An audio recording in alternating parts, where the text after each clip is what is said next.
Joining us now to discuss is Tyler O'Neill, a managing editor for the Daily Signal. Tyler, thank you for being here today. Hey, thanks for having me, Riley. So I do want to start by just saying this is really a horrific situation on the ground. I will be praying and watching over, but I do think it is quite telling, quite shocking. Maybe I shouldn't be shocked that once again, when crisis strikes, Biden is nowhere to be found. What do you think about that? Yeah, well, as you noted, Biden was at Rehoboth Beach yet again. And what we're seeing after, Biden pulled out of the presidential race, I should say was forced to pull out of the presidential race, was that essentially things are running almost on autopilot. You see, Jill Biden stepping up to take the lead in a cabinet meeting. You see Vice President Kamala Harris jetting across the country campaigning, and you barely see or hear from President Biden at all. Reminder, Joe Biden is still the president of the United States, at least on paper. And it's important for the American people to know what their president is doing and what the administrative state is doing and whether their president is actually in control of the administrative state or not. And so when we talk about, one of the things that I'll be watching during this crisis, because I remember Hurricane Katrina and Hurricane Helene is it's almost at the point of being as devastating as Hurricane Katrina was. And you saw Democrats force President George W. Bush to wear Katrina like an albatross across his neck. And they would demonize him constantly for it.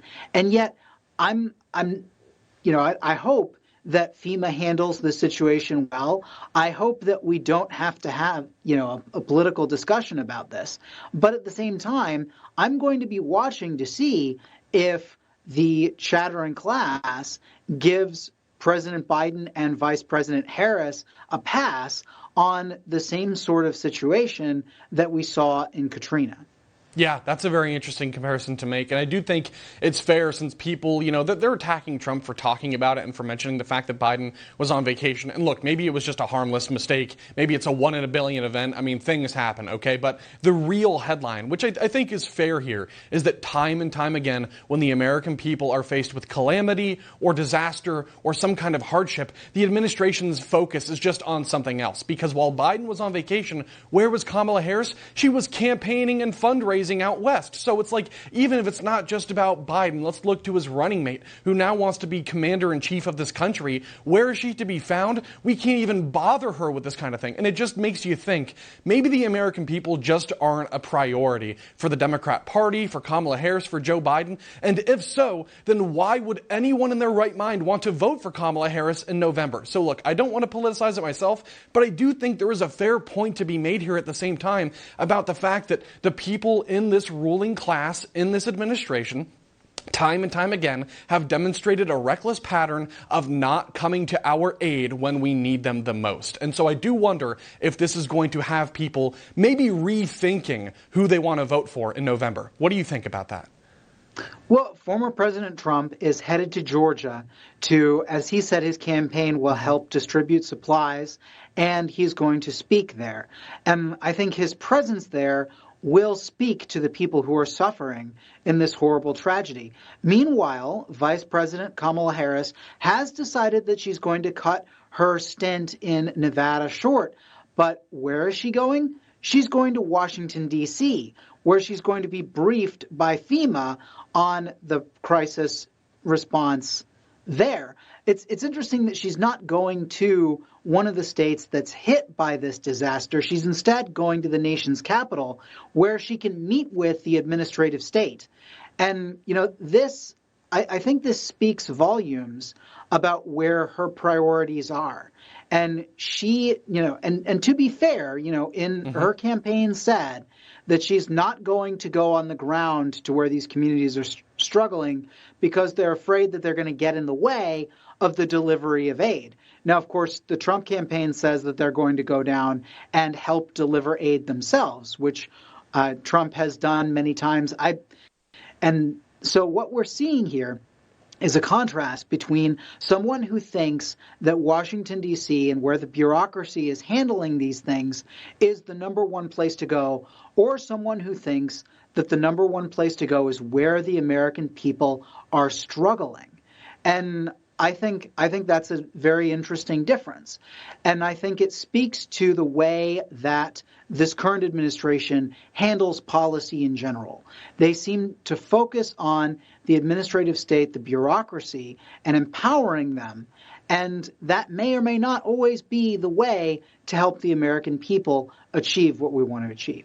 Well, and that's what I'm wondering. I mean, tactically, I don't know if that's wise or not, and I do wonder if this response, however it plays out in the next coming hours and days, because things seem to be rapidly evolving on the ground and we're getting more and more information. It's a developing story. I do wonder if any of this is going to resonate with voters that see this situation from the outside and wonder again, where is Kamala's mind at? And frankly, where is Joe Biden's mind at? And the fact that they don't even seem to be talking to each other, it's like the left hand and the right hand aren't even communicating, and so people are looking to the administration thinking, well, what is this team going to do for us? And really, that's what all politics is. It's local at the end of the day. And so I want people to remember, as we go out to the ballot box, we have less than 40 days until arguably the most important election in this country's history.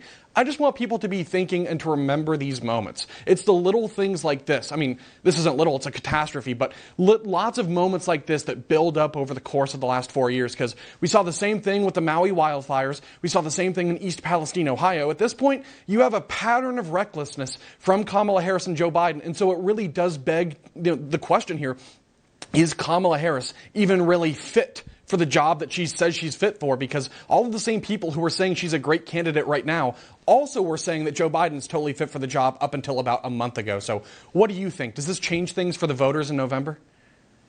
Well, many Americans are going to be wondering about the administration's priorities.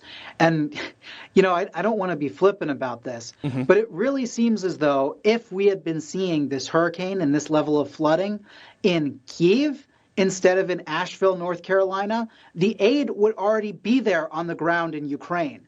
But because this is happening in the United States, it may not come as quickly. That's where the priorities that I'm seeing from this administration are. They constantly talk. We just had Ukrainian President Volodymyr Zelensky, who is fighting for his life against the Russian invasion. He came to the United States, and he was trying to raise support for his cause, but then he goes and attacks two of the people who are running to lead this country. You would think that the last thing you would want to do if you want bipartisan support from Washington is to make your case political. And yet what we saw was President Zelensky brought into a swing state to give a speech, and then he goes directly after J.D. Vance, saying that this guy is radical. And I'm like, look, if, we don't know what's going to happen in November, and it would not be in Zelensky's interest to burn bridges with a potential President Trump, a potential Vice President Vance. And yet that's exactly what he's doing. And it seems as though the Democrats are using him as a political tool. And that's the kind of priority that we're seeing from this administration. And I don't want to make that a political issue. I think that the cause of Ukraine is strong. I think that the American people also have to focus on where Americans are struggling. And if we're more focused on Ukraine than we are focused on the United States, that's a serious issue. But a good president has to balance all of these things. And what we're seeing from the administration is a thumb on one side of the scale. Yeah. Absolutely. There is a disproportionate focus on one part of the scale. And it's just, I think Americans are fed up at this point. I think Americans are very tired. And look, obviously, this hurricane, it could happen. Hurricanes happen. It's hurricane season. It's not a political thing inherently. It's the response to it, the context leading up to it, and everything else surrounding it. So this moment, obviously, we don't want to politicize it. I do pray for the people of the Southeast and for the people of this country. But I do want people to pay close attention to the response to it and to really just weigh that for themselves. Where is this current administration focus at the end of the day? Because it doesn't seem to be with the American people. Having said that, Tyler, thank you so much for being here. I really do appreciate your time. Hey, my pleasure. Thanks for having me, Riley.